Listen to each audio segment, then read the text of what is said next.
नमस्कार, आप देख रहे हैं आज तक। आपके साथ मैं हूं सईद अंसारी। स्वागत है आपका स्पेशल रिपोर्ट में। स्पेशल रिपोर्ट में आज बात उस कुंडली की जिसमें पीयूष गोयल के काले खेल का पूरा लेखा जोखा मौजूद है। जांच एजेंसियों ने पीयूष जैन की कोठी से, पीयूष जैन के तहखाने से काले खजाने की चाबी और उस चाबी के मालिकों के नाम खोज लिए। आखिर डर्टी मनी का मालिक है कौन?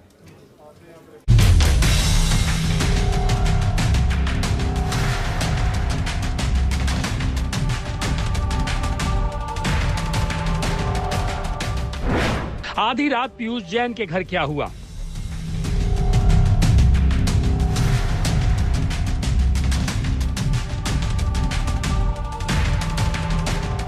कि किस तरह से पुलिस ऑफिशियल्स अभी रेड खत्म हुई है, सीजर खत्म हुआ है। नोटों वाला तहखाना किसका है खजाना?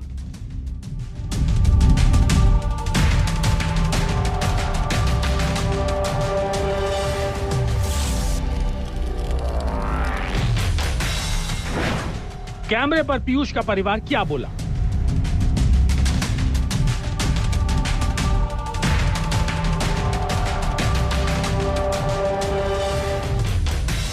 I believe in Indian justice and law. अगर हम इनोसेंट हैं या जो भी हैं तो फिर let's say that आप ये नहीं I don't want to speak anything on camera. Pammi Jain की गवाही से राज खुल गया।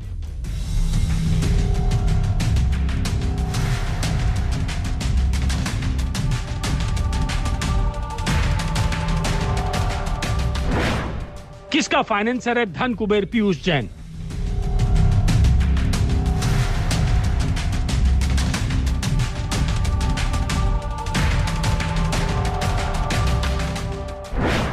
छापामारी की लड़ाई लाल टोपी पर आई।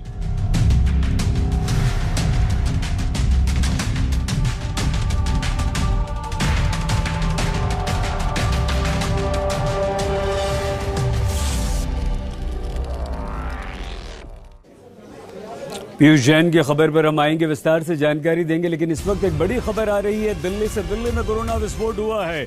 दिल्ली में बहुत तेजी से कोरोना के केसेस बढ़ गए हैं। मुंबई और दिल्ली में पिछले 24 घंटों में कोरोना के केसेस डबल हो गए हैं और दिल्ली में 923, 24 घंटे में 923 लोग कोरोना पॉजिटिव पाए गए हैं। पॉजिटिविटी रेट यहां पर 1.2% हो गया है, यानी कि अब ये येलो अलर्ट से आगे की बात हो गई है। मुंबई में आज 2510 लोग कोरोना पॉजिटिव पाए गए हैं। यह बहुत बड़ा आंकड़ा है। तो कल के मुकाबले दिल्ली और मुंबई आज दोनों जगह जबरदस्त केसेस बढ़े हैं, यानी कि दोगुने हो चुके हैं दिल्ली और मुंबई में केस। और ये कोरोना की जो बढ़ती रफ्तार है, ये उसके संकेत हैं। जो लगातार ये सवाल उठाया जा रहा है, कहा जा रहा है कि क्या ये तीसरी लहर है? हाँ, ये तीसरी लहर है। 1.2% पॉजिटिविटी रेट का मतलब ये होता है कि येलो अलर्ट से आगे अब दिल्ली पहुंच चुकी है। पीयूष जैन के घर जिस दिन छापा पड़ा, उसी दिन एक और नाम राजनीतिक गलियारे में गूंजने लगा। वो नाम है पुष्पराज जैन। वही पुष्पराज जैन जो इत्र व्यापारी है और समाजवादी पार्टी का MLC भी। पीयूष जैन से रिश्तों को लेकर पुष्पराज जैन पर सवाल उठे। आज तक ने समाजवादी पार्टी के नेता पुष्पराज जैन से बात की। आखिर इस पूरे केस में कितने किरदार हैं, ये समझिए।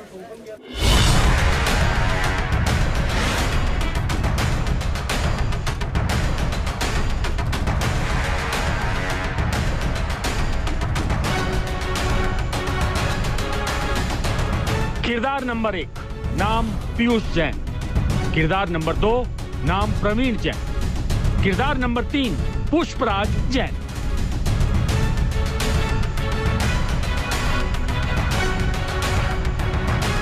कानपुर से कन्नौज तक हुई बड़ी छापेमारी में पूरी कहानी 3 किरदारों के इर्द गिर्द घूम रही है। ट्रांसपोर्टर प्रवीण जैन ही वो कड़ी है जिसे पकड़कर जांच टीम पीयूष जैन तक पहुंच गई। वही इस पूरे केस में एक नाम सुर्खियों में है, वही नाम जिसे हथियार बनाकर समाजवादी इत्र पर बीजेपी प्रहार कर रही है। वो नाम है कन्नौज में रहने वाले इत्र कारोबारी और समाजवादी पार्टी के MLC पुष्पराज जैन। सवाल यह है कि छापा इत्र कारोबारी पीयूष जैन के ठिकानों पर पड़ा तो नाम पम्मी जैन का कहां से आ गया। आज हम आपको एक एक किरदार और उन किरदारों की कुंडली के बारे में बताएंगे। सबसे पहले बात पीयूष जैन की। आपको बता दें कि पीयूष जैन सलाखों के पीछे हैं और जांच टीमें लगातार पूछताछ कर रही हैं। आज तक ने पीयूष जैन के बेटे प्रत्यूष जैन से एक्सक्लूसिव बातचीत की। सर आप लोग अंदर आना चाहते हैं लेकिन मैं आपको अलाउ नहीं कर सकता। बेटे हो? हाँ बेटे हो आप? हाँ। अच्छा नहीं, प्लीज जस्ट कैमरा ऑफ करो प्लीज। देख नहीं, आपका गुरुजन पब्लिक में भी जाना चाहिए, मीडिया में भी बहुत जरूरी है। This is the point. जो चीजें आप तक हमें कवर करके ऐसा आए कोई हैं, उस हिसाब से हमारा हम कोई ऐसा इंटरेस्ट नहीं। 3 बज रहा है रात का। मैं यही कहूँगा इस चीज़ में, I believe in Indian justice and law. अगर हम इनोसेंट हैं या जो भी हैं तो फिर let's say that आप ये नहीं, I don't want to speak anything on camera. Okay, that's it. अंदर हम 2 मिनट भी नहीं आ सकते। नहीं sir, no sir, sorry, I can not. Sorry sir, 2 minute भी अगर हम 3 बजे बच गया तो सॉरी सर। प्रत्यूष जैन ने छापेमारी को लेकर कोई सफाई नहीं की, ना तो अपने पिता के बारे में कुछ बोले। प्रत्यूष का यही कहना है कि आगे की लड़ाई कोर्ट में लड़ेंगे, यानी करीब 200 करोड़ कैश और 23 किलो सोना कहां से आया ये अदालत में बताएंगे। इसी केस में दूसरा किरदार है प्रवीण जैन, वही प्रवीण जैन जिसके ठिकानों पर छापेमारी जारी है, जो पूरे काले खेल का बड़ा राजदार है। प्रवीण जैन की कुंडली जांच एजेंसियां तैयार करने में जुट गई हैं। अब बात पम्मी जैन की। आज तक ने छापेमारी के बाद अचानक सुर्खियों में आए पुष्पराज उर्फ पम्मी जैन से बातचीत की। इस केस में उनका नाम कैसे जुड़ा, ये उनकी ज़बानी सुनिए। पीयूष जैन से हमारा कोई लेना देना नहीं है। जैन उनके नाम के आगे लगा, जैन हमारे नाम के आगे लगा, तो भारतीय जनता पार्टी के लोगों ने ये मनगढ़ंत बात को आगे बढ़ा दिया। पीयूष जैन का ना समाजवादी पार्टी से लेना देना है, ना पम्पी जैन से लेना देना। समाजवादी पार्टी के नेता पम्मी जैन का कहना है कि पीयूष जैन से उनके रिश्तों की कहानी पूरी तरह मनगढ़ंत है। छापेमारी में मिली रकम और पीयूष जैन से समाजवादी पार्टी का कुछ लेना देना नहीं है। पीयूष जैन उनके घर के करीब रहता है। ये भी संयोग है कि वो भी जैन है और पीयूष भी जैन है। दोनों के नाम पी अक्षर से शुरू होते हैं। हमारी मुलाकात नहीं होती है, लोग कानपुर रहते हैं। अब जैसे हम कन्नौज में तो 50,000 लोगों से मुलाकात होती है, कभी सड़क पे मिल गए तो हेलो हाय हो जाती, बस इतना। बाकी कोई लेना देना नहीं। वो कानपुर रहते हैं, हम कन्नौज में रहते हैं, और पॉलिटिकली भी हम व्यस्त रहते हैं, बिजनेस से भी व्यस्त रहते हैं, तो कोई मिलना जुलना होता नहीं। सालों हो जाते मुलाकात नहीं होती, हेलो हाय भी नहीं हो पाती। पीयूष जैन की पहेली सुलझाने में जांच टीमें जुटी हुई हैं। वहीं पम्मी जैन का कहना है कि वो इत्र कारोबारी है और उन्होंने ही समाजवादी इत्र तैयार करवाया है। बातचीत के दौरान उनका इशारा यही है कि पीयूष जैन की कुंडली खंगाली जाएगी तो पूरा सच दुनिया के सामने होगा। कन्नौज में घर घर में इत्र का काम होता। किसी घर में आप घुस जाइए बिना पूछे, पूछिए क्या काम करते, वो कहेगा इत्र का काम करते हैं। समाजवादी पार्टी 9 नवंबर को पम्पी जैन समाजवादी पार्टी का विधायक और एमएलसी हैं। हमने समाजवादी परफ्यूम लॉन्च की और इसके पहले भी 2 बार कर चुका हूं, आज पहली बार नहीं की है। राष्ट्रीय अध्यक्ष जी ने इसको लॉन्च किया और वो तो वीडियो है सबके पास, मीडिया वालों के पास, आप देख लीजिए। मैं लॉन्च करवा रहा हूं और राष्ट्रीय अध्यक्ष जी हम सबके नेता माननीय अखिलेश यादव उसको लॉन्च कर रहे हैं। आपके करीबी नहीं है, सपा के करीबी नहीं है, तो पीयूष जैन किसके करीबी हैं? अब ये तो उनकी प्रोफाइल देख लीजिए, सब मालूम पड़ जाएगा। आपको क्या लगता है? नहीं, ये तो प्रोफाइल देखने पे आपको सब मालूम पड़ जाएगा। हाँ, बीजेपी से करीब है, उनकी करीबी है, ये तो प्रोफाइल में सब कुछ है, आप देख लेंगे, सभी ने देखी तो आपको मालूम पड़ जाएगा। समाजवादी पार्टी के नेता पम्मी जैन लग रहे सभी आरोपों को खारिज कर रहे हैं और उसके पीछे सियासी एंगल देख रहे हैं। अब वो नाम ले रहे, पॉलिटिकल है, बाकी कुछ भी इसमें नहीं है। समाजवादी पार्टी से उसका कोई लेना देना नहीं। हम समाजवादी पार्टी के एमएलसी विधायक हैं, ये तो मैं खुल के बोल रहा हूँ। हम तो दो बार पहले भी परफ्यूम लॉन्च कर चुके हैं, ये तीसरी बार लॉन्च की। आगे मौका आएगा तो फिर लॉन्च करेंगे। अब तक हुई छापेमारी में कैश की बरामदगी हुई, सोना, चांदी और प्रॉपर्टी के कागजात बरामद हुए, लेकिन जांच एजेंसियों ने पीयूष जैन के घर से बरामद कैश का लिंक किसी भी पार्टी से नहीं बताया है। लेकिन बीजेपी और समाजवादी पार्टी के बीच पीयूष जैन को लेकर सियासी घमासान मचा हुआ है। कन्नौज से समर्थ श्रीवास्तव, आज तक। और अभी तक की जांच में पीयूष जैन को लेकर क्या क्या डिटेल्स सामने आई, पीयूष जैन की पुश्तैनी कोठी से ऐसा क्या मिला जिसने जांच की पूरी दिशा को मोड़कर एक नए एंगल को सामने ला दिया।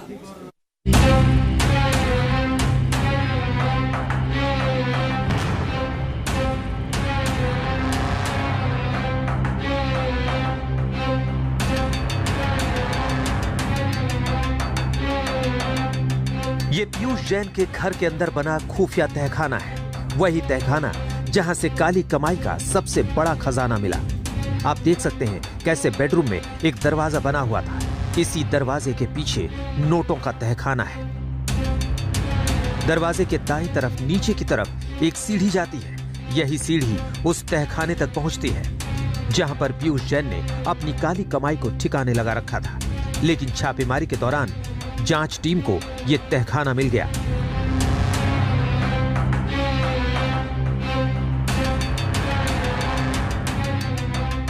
अंदर आपने तहखाना देखा, अब इस तहखाने से निकले नोटों का बक्सा देखिए। बक्सा नंबर 1, बक्सा नंबर 2, बक्सा नंबर 3, बक्सा नंबर 4, बक्सा नंबर 5। ये वही बक्से हैं जिसमें इत्र कारोबारी पीयूष जैन के घर से बरामद काले धन को रखा गया है। 1:30 बजे का समय और ये रेड आखिरकार खत्म होती हुई। सीजर का टाइम था। तस्वीर आप आज तक पर एक्सक्लूसिव देख पा रहे हैं। डिब्बों में चीजें ले जा रही हैं। क्या इसमें क्या भरा हुआ है, क्या चीजें हैं, आप देखिए। बाहर की टीम आज तक यहाँ से रिपोर्ट कर रहा है। रात का इस वक्त जो समय है वो लगभग 1:30 बजा है और हम यहाँ से आपको दिखाने की कोशिश कर रहे हैं कि आखिर क्या चीजें जो यहाँ से रिकवर हुई हैं। सीजर वर्क चल रहा था, रेड दोपहर में लगभग खत्म हो गई थी, पर सीजर अभी तक जीएसटी की जो इंटेलिजेंस यूनिट थी वो कर रही थी। और आप देखिए इन बॉक्सेस को काफी हैवी लगते हुए AA लिख के कुछ सिग्निफाई किया गया है। और ये बॉक्सेस जो हैं इसमें देखिए परफ्यूम्स, कन्नौज, इसका मतलब कि इसमें परफ्यूम्स हैं, सीज्ड डॉक्यूमेंट्स। ये आप देख सकते हैं तस्वीरें एक्सक्लूसिव हमारे चैनल पर। और इसके जरिए यानी कि ये सीजर का काम था और इसमें परफ्यूम्स या इस तरह की चीजें हैं जो कि सेंटेड हैं। तो ये तस्वीरें हमने आपको दिखाई। 1:30 बजे रात को खत्म हुआ है सीजर का काम, दिन में रेड का काम, और अभी भी अनसुलझी पहेली।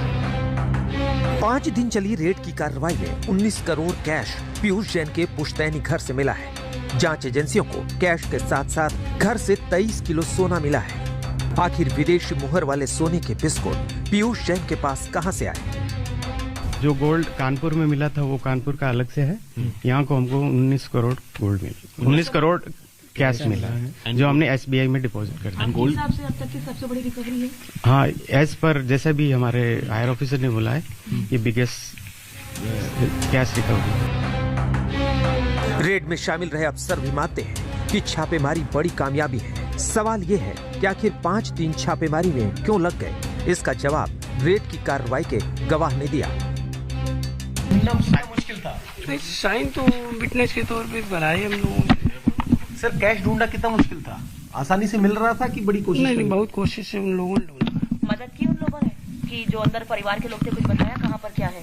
नहीं, वो तो परिवार के लोगों को पता ही नहीं, उसके लड़के को बच्चों को कुछ नहीं पता। नहीं, वो तो लोग यहाँ रहते ही नहीं। बच्चे परेशान थे अंदर जब कार्रवाई हुई। आपने देखा वो कैसे उन्होंने पता लगाया? वो तो वो अपना छानबीन कर रहे थे, हम लोग उसके लिए तोड़ेंगे तो परमिशन ली, उससे तोड़ा। सबसे ज्यादा टीम को दिक्कत कहाँ पे आई थी, क्या सबसे ज्यादा कठिन? तो सबसे मुश्किल कौन सी तोड़ाई? समय सबसे ज्यादा अंडरग्राउंड है। अंडरग्राउंड कैश कहाँ से बरामद हुआ? अंडरग्राउंड में फर्स्ट फ्लोर पे है जी। कितने बोरे बरामद हुए कैश में? अब ये तो ऊपर खर्च किया हुआ था। गवाह ने बताया कि कैश तहखाने में था और उस तहखाने में पहुंचना सबसे मुश्किल था। हालांकि पीयूष जैन के इसी घर में आधी रात को जब्ती की कार्रवाई पूरी हुई। पर आप देख सकते हैं कि किस तरह से पुलिस ऑफिशियल्स, अभी रेड खत्म हुई है, सीजर खत्म हुआ है और हम आपको दिखा रहे हैं कि किस तरह से पूरी टीम अब बाहर निकली है और इन गलियों के रास्ते से ये अब दूसरी स्पॉट पर विजिट कर रहे हैं। पूरी टीम के पास काफी सामान भी मौजूद था। थोड़ा सा और आगे अगर हम चलेंगे यहाँ पर तो देखेंगे कि क्या मिला है। उनके बेटे ने भी आज तक से बातचीत करी और कहा कि किस तरह से। तो ये तस्वीर हम आपको दिखा रहे हैं ग्राउंड जीरो से। सवाल यही है कि इत्र कारोबारी के पास कहां से आया इतना पैसा? अब तक इनकम टैक्स और GST विभाग पीयूष जैन के अवैध धन की कुंडली तैयार कर रहे थे, लेकिन नए नए तथ्य सामने आने के बाद अब ईडी भी इत्र कारोबारी के काले खेल से पर्दा उठाने में मदद कर सकती है। प्रवर्तन निदेशालय ने इस मामले की जांच कर रही डीजीजीआई को एक पत्र लिखकर इस केस और पीयूष जैन से जुड़ी सभी जानकारियां मांगी हैं। सूत्रों की माने तो ईडी इस मामले में जल्द ही केस दर्ज करना चाहती है, क्योंकि अधिकारियों को शक है कि जिस भारी मात्रा में इस पूरे मामले में कैश बरामद हुआ है, कहीं न कहीं इसमें मनी लॉन्ड्रिंग भी शामिल हो सकता है। सूत्रों के हवाले से मिली जानकारी के मुताबिक पीयूष जैन के राजदार ट्रांसपोर्टर प्रवीण जैन का बयान दर्ज हो चुका है। ट्रांसपोर्टर प्रवीण के दफ्तर से 5 पेन ड्राइव, हार्ड डिस्क जब्त की गई है। बहुत सारे दस्तावेज और बिल भी सीज किए जा चुके हैं। गुजरात में फर्जी इनवॉइस और माल के साथ पकड़ा गया ट्रक गणपति ट्रांसपोर्टर प्रवीण जैन का था। प्रवीण कोई और नहीं बल्कि पीयूष जैन के भाई अमरीश जैन का बहनोई है। इनके नाम करीब 40 से ज्यादा फर्म है। फर्जी फर्म के नाम से इनवॉइस में शिखर गुटका प्राइवेट लिमिटेड का नाम दर्ज था। ऐसे में शिखर गुटका के मालिक प्रदीप कुमार अग्रवाल और भाई दीपक अग्रवाल भी रडार पर आ गए हैं। यूपी में कई और ठिकानों पर जीएसटी इंटेलिजेंस की टीम सर्च ऑपरेशन को अंजाम दे रही है। बड़ी बात यह है कि सर्च ऑपरेशन के बाद छापेमारी से जुड़े कई बड़े नाम भी सामने आ सकते हैं। दरअसल अहमदाबाद में पीयूष जैन के खेल का पता चला था, लेकिन अभी इस खेल के सभी किरदारों के चेहरे सामने आने बाकी हैं। आज तक ब्यूरो। राजनीतिक अखाड़े में पीयूष जैन को लेकर क्या क्या हुआ, आज किस नेता ने क्या कहा, आपको इस रिपोर्ट के द्वारा हम दिखाते हैं।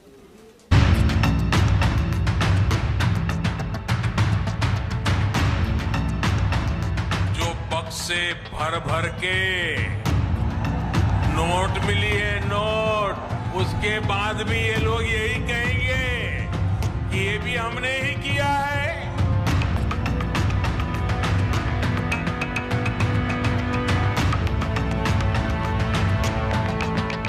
उत्तर प्रदेश के चुनावी दंगल में पीयूष जैन के बहाने एक दूसरे पर निशाना साधने की सियासी रेस शुरू हो गई है। बीते दिन प्रधानमंत्री नरेंद्र मोदी ने कानपुर में समाजवादी पार्टी पर सियासी वार किया, तो आज उत्तर प्रदेश बीजेपी ने सोशल मीडिया पर लाल टोपी पर इस कार्टून के जरिए कटाक्ष किया। इधर बीजेपी ने लाल टोपी पर तंज कसा, उधर समाजवादी पार्टी ने मोर्चा संभाल लिया। समाजवादी पार्टी हर काम को अपना बता रही थी। अब ये 200 करोड़ रुपए जो कैश निकले हैं, वो भी आपका ही तो कृत है, और इससे आप भाग रहे हैं, इसका भी क्रेडिट लीजिए ना। इसीलिए कह रहे हैं, माननीय प्रधानमंत्री ने कहा है कि ये रेड अलर्ट है। ये लाल टोपी के नीचे क्या निकल रहा है, इसके पीछे क्या निकल रहा है, सारे कामों को आप ही करते हैं। इसलिए उत्तर प्रदेश की जनता अब आपको जान चुकी है। ये लाल टोपी है जो पूरे भारतीय जनता पार्टी के भ्रष्टाचार को उजागर कर रही है। यही लाल टोपी है जो लोगों को रोजगार दिलाने के लिए संघर्ष कर रही है। यही लाल टोपी है जो महिलाओं को न्याय दिलाने के लिए संघर्ष कर रही है। यही लाल टोपी है जो यहाँ महंगाई कम कराने के लिए रोडों पे संघर्ष कर रही है। यही लाल टोपी है जो उत्तर प्रदेश में रोजगार दिलाने के लिए संघर्ष कर रही है। पीयूष जैन के ठिकानों से बरामद 200 करोड़ में बीजेपी अपना लाभ देख रही है, तो समाजवादी पार्टी की हानि। लाभ और हानि की इसी सियासी गणित पर दांव चला जा रहा है। ये लोग ये जरूर कहते हैं कि ये तो हमने किया था, ये तो हमने किया था। मैं सोच रहा था बीते दिनों जो बक्से भर भर के नोट मिली है, नोट, उसके बाद भी ये लोग यही कहेंगे कि ये भी हमने ही किया है। मौसम चुनावी है, तो इसी मुद्दे को भुनाने में कोई पीछे नहीं।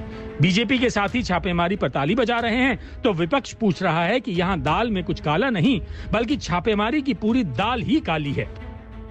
देखो, शासन और प्रशासन का अपना काम है। अगर जो उस कानून संविधान इस देश से चलता है और संविधान के उस कानून के दायरे में जो होगा उसके खिलाफ कार्रवाई करना प्रशासन का काम है। मैं प्रशासन के अच्छे कामों की सराहना करता हूँ। तो सब बांट दीजिए लोगों में। मैं समझता हूँ उत्तर प्रदेश की जनता को में ही बांट दीजिए जो भी धन मिला है। लेकिन अखिलेश जी ने तो साफ साफ कहा है कि कॉल डिटेल पब्लिक कर दीजिए, पता चल जाएगा दूध का दूध, पानी का पानी। तो मैं समझता हूँ कि उन्होंने तो सीधे तौर पर चुनौती दे दी है देखा सरकार क्या करती है उस चुनौती के बरक्स। जवाब सरकार को देना है, जवाब भाजपा के लोगों को देना है। लाल रंग से तो सांड चिढ़ते हैं और आवारा सांडों का इलाज उत्तर प्रदेश की जनता ने करने का मन बना लिया है, जल्द करेगी। रही बात पराये धन की और काले धन की, तो मोदी जी की नोटबंदी के बाद और योगी जी के बुलडोजर शासन में किसी ने इतना काला धन बगैर संरक्षण के तो हो नहीं सकता। तो इसकी जरूर जांच होनी चाहिए कि नोटबंदी के बाद इतना काला धन आया कहां से। ये सियासत के इत्र का असर है कि अब वार पलटवार में नेता एबीसीडी सिखाने में जुट गए हैं। ये समाजवादी पार्टी की एबीसीडी ही उल्टी है। इनका है ए से मतलब है अपराध और आतंक, बी से मतलब है भाई भतीजावाद, सी से मतलब है करप्शन और डी से मतलब है दंगा। भारतीय जनता पार्टी ने ये पूरी एबीसीडी पर पानी फेरने का काम किया है। ये 2 नंबर वाले नेता जो दिल्ली वाले हैं वो कह रहे हैं कि समाजवादी लोग एबीसीडी नहीं जानते, लेकिन हम जानते हैं कि हमारे नौजवान सब एबीसीडी जानते हैं। लेकिन जिसे एबीसीडी सिखानी है, जिन्हें एबीसीडी सिखानी है, बताओ 4.5 साल में भी बाबा मुख्यमंत्री को एबीसीडी नहीं सिखा पाए। यही तो राजनीति है। लेकिन नेताओं को यह भी याद रखना चाहिए कि ये पब्लिक है, सब जानती है, सब समझ रही है। आज तक ब्यूरो। पीयूष जैन के घर जो छापा पड़ा, बीजेपी ने आरोप लगाया कि उसमें समाजवादी पार्टी का हाथ है। इस मुद्दे पर और तमाम सवालों के जवाब समाजवादी पार्टी के मुखिया अखिलेश यादव से जाने हमारे संवाददाता राहुल श्रीवास्तव।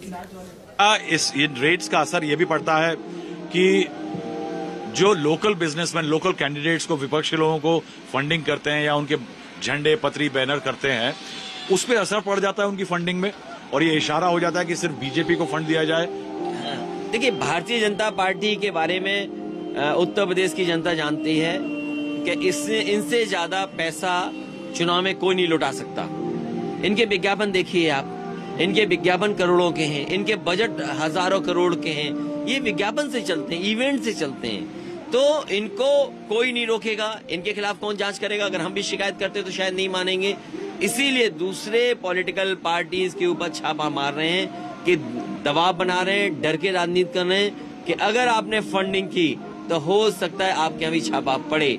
लेकिन भारतीय जनता पार्टी के लिए खुला खेल है, उनको कोई भी फंडिंग कर सकता है, उनको कौन रोकेगा?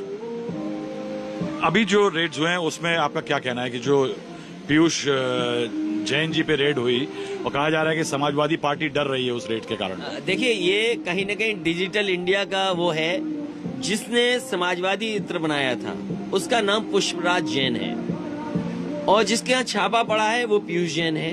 दोनों में कॉमन ये है कि एक ही मोहल्ले में रहने वाले, एक ही शहर के रहने वाले, एक ही तरह का कारोबार करते हैं। मुझे लगता है कि भारतीय जनता पार्टी समाजवादियों पे छापा मारने के चक्कर में उनके कंप्यूटर ने जो नाम दिखाया वो दूसरा नाम दिखा दिया, गलती से वहां पहुंच गए जहां पर बीजेपी का खुद का पैसा रखा हुआ था। आखिरकार बीजेपी को बताना चाहिए कि किन बैंकों से पैसा निकला था। जानकारी यहां तक मिल रही है कि जिस समय नोटबंदी हुई थी उस समय के उनके पास 2-2 हजार रुपए के नए नोट निकले। आखिरकार नोटबंदी के समय पे 2,000 रुपए के नोट इतने बड़े पैमाने पे कैसे मिले होंगे? बात कानपुर की आइए करते हैं। कैसे कानपुर में एक बीजेपी के पोस्टर लगी ऑल्टो कार में हुई तोड़फोड़ के पीछे एक बहुत बड़ी साजिश का आरोप लग रहा है। उत्तर प्रदेश में अब असली पॉलिटिक्स शुरू हो चुकी है।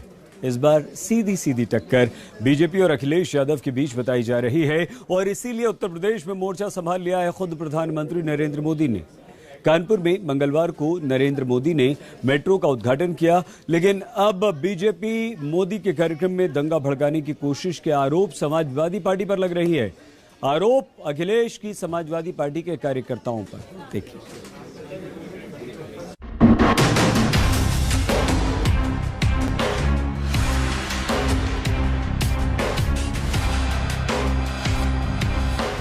क्या मोदी की कानपुर रैली में कोई साजिश रची गई?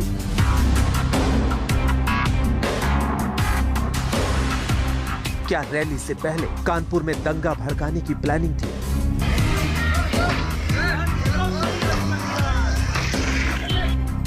कानपुर में मोदी के पोस्टर वाली ऑल्टो कार का सच क्या है?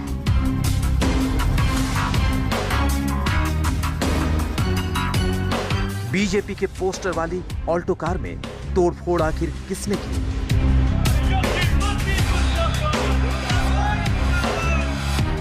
क्यों समाजवादी पार्टी पर बीजेपी दंगा भड़काने का आरोप लगा रही है? ये गाड़ी भी समाजवादी पार्टी के ही कार्यकर्ता की गाड़ी थी। कानपुर पुलिस ने समाजवादी पार्टी के कार्यकर्ताओं को गिरफ्तार क्यों किया?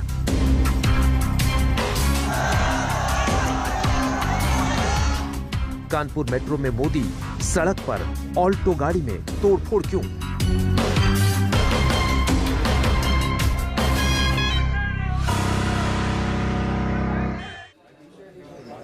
कानपुर में एक कार के वीडियो ने उत्तर प्रदेश में नई राजनीति की चिंगारी छेड़ दी।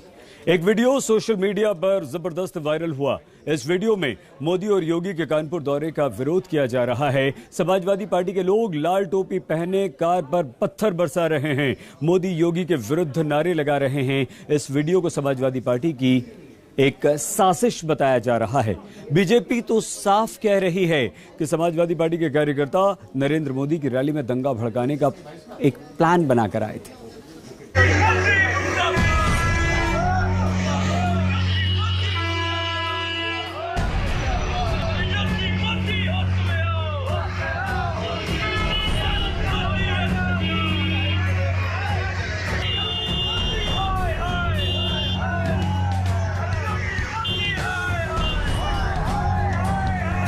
सफेद रंग की इस ऑल्टो कार पर बरसते पत्थर,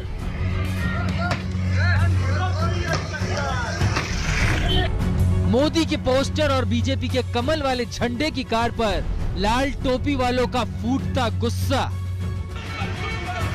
और सड़क किनारे नारेबाजी के साथ मोदी योगी के पुतले को फूंकते समाजवादी पार्टी के कार्यकर्ता। ये पूरा घटनाक्रम वैसे तो 28 दिसंबर यानी कल का है और कल ही प्रधानमंत्री मोदी कानपुर में थे, मेट्रो ट्रेन का उद्घाटन कर रहे थे और आईआईटी कानपुर के 54वें दीक्षांत समारोह में शामिल हुए थे।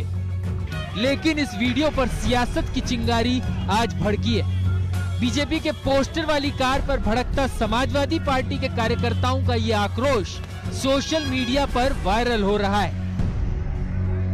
कल तक इस वीडियो को लेकर कहा जा रहा था कि समाजवादी पार्टी के कार्यकर्ताओं ने बीजेपी की कार को घेर कर तोड़फोड़ की है और कानपुर में योगी और मोदी की रैली का विरोध किया। लेकिन आज पूरी कहानी ही पलट गई। कानपुर से मोदी और योगी के रवाना होने के बाद बीजेपी के पोस्टर वाली ये ऑल्टो कार यूपी की सियासत का केंद्र बन गई है और कार को लेकर लाल टोपी वालों पर सबसे बड़ी साजिश का आरोप लग रहा है। जी हाँ, समाजवादी पार्टी पर पीएम मोदी की कानपुर रैली में दंगा भड़काने के आरोप लग रहे हैं। कैसे और क्यों, इसका क्या सबूत है? आज हम इसका पूरा सच जानने की कोशिश करेंगे, लेकिन उससे पहले प्रधानमंत्री मोदी का ये बयान आपको सुनाते हैं। लाल टोपी वालों को सरकार बनानी है, आतंकवादियों पर मेहरबानी दिखाने के लिए, आतंकियों को जेल से छुड़ाने के लिए।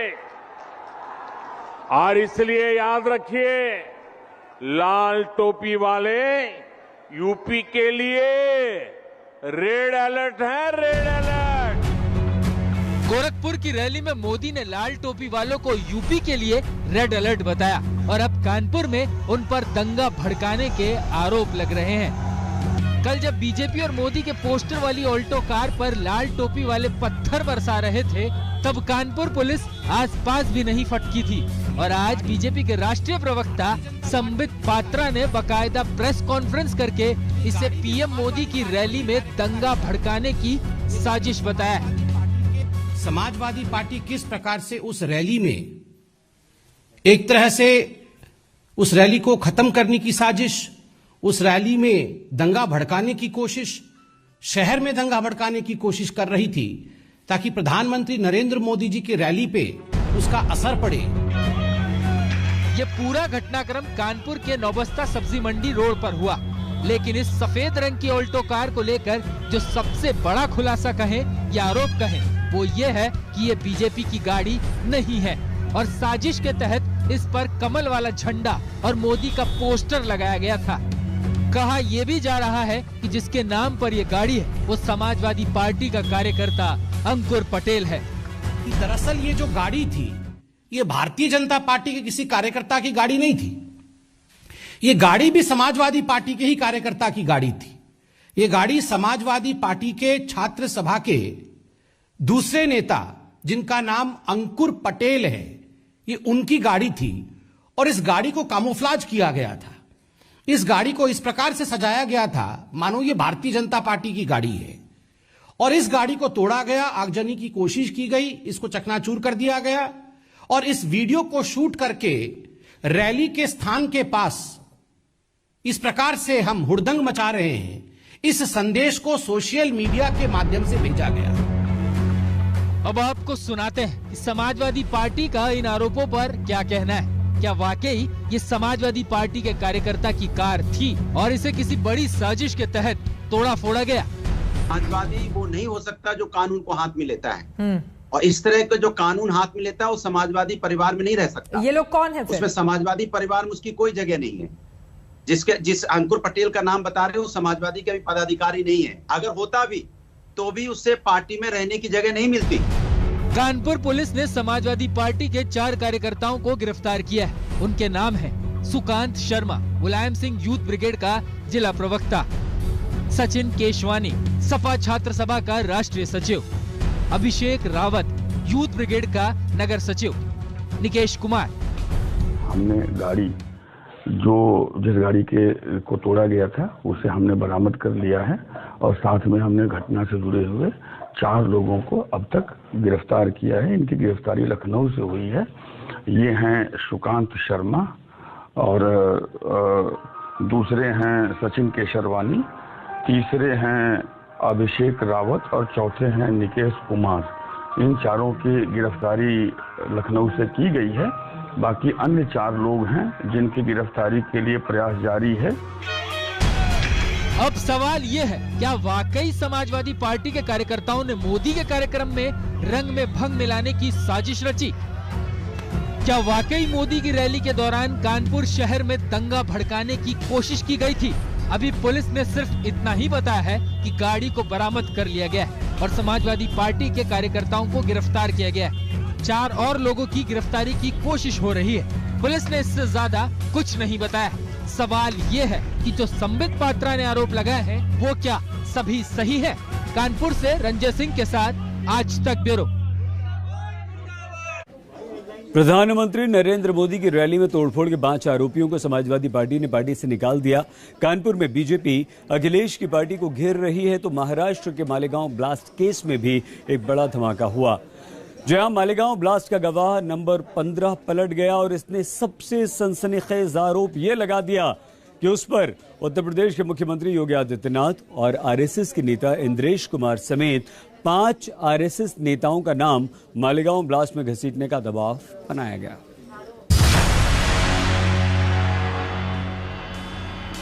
– 2008 में मुंबई से करीब 200 किलोमीटर दूर महाराष्ट्र के मालेगांव में एक मस्जिद के पास धमाका हुआ था।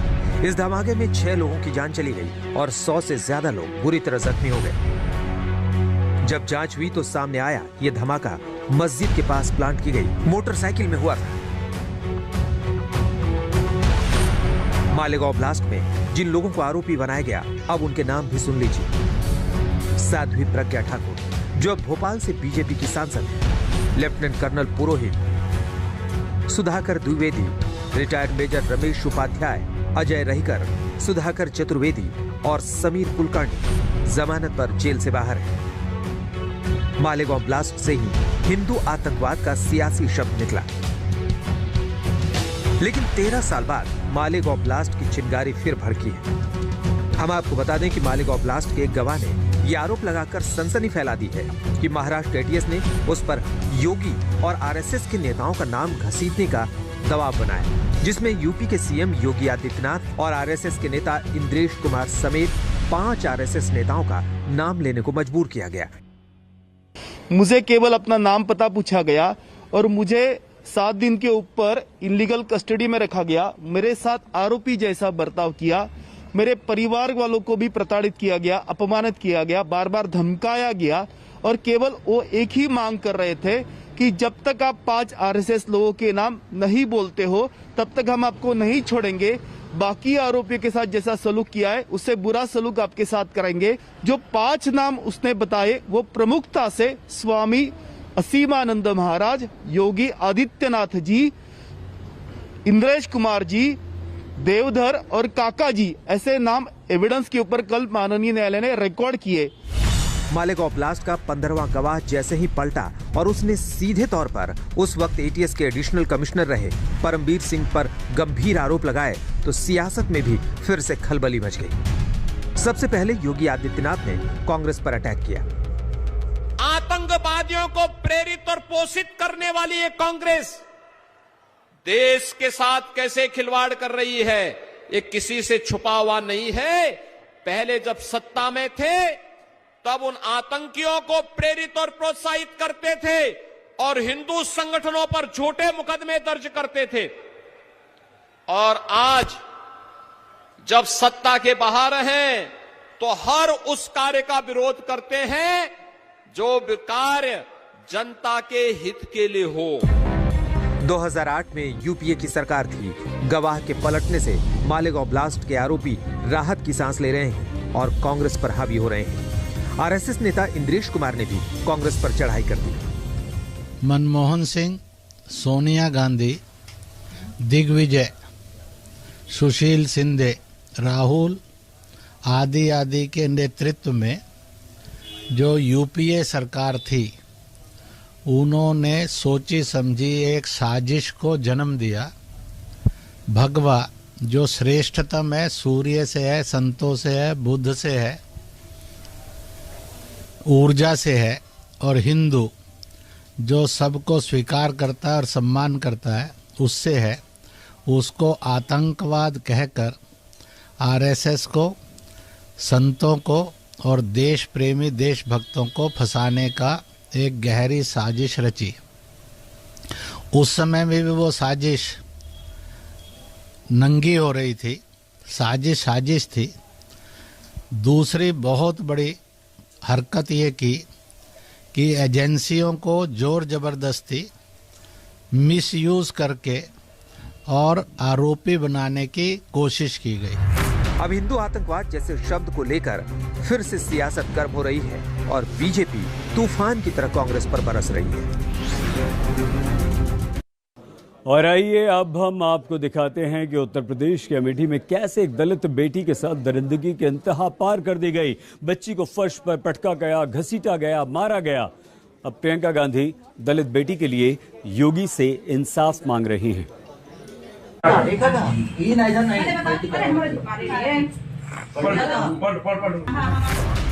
इस वीडियो ने चुनावी मौसम में आग लगा दी है। जी हाँ, दलित बच्ची को इतनी बेरहमी से पीटा जा रहा है कि देखकर दिल दहल जाता है।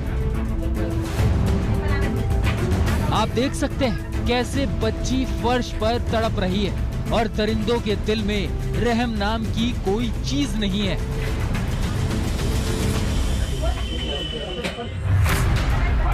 इस बच्ची को कभी घसीटा जा रहा है, कभी बाल पकड़कर खींचा जा रहा है, कभी इसके पैरों को डंडे पर टांग कर इसकी चमड़ी उधेड़ी जा रही है। वो इस मार से पनाह मांग रही है। अमेठी में दलित बच्ची की पिटाई का ये वीडियो देश भर में वायरल हो चुका है। प्रियंका गांधी ने आरोप लगाते हुए कहा है। आलोक श्रीवास्तव, अमेठी, आज तक। स्पेशल रिपोर्ट में आज के लिए बस इतना ही। आप प्लीज अपना बहुत ख्याल रखिएगा। देखते रहिए आज तक। आज तक बेमिसाल 20 साल।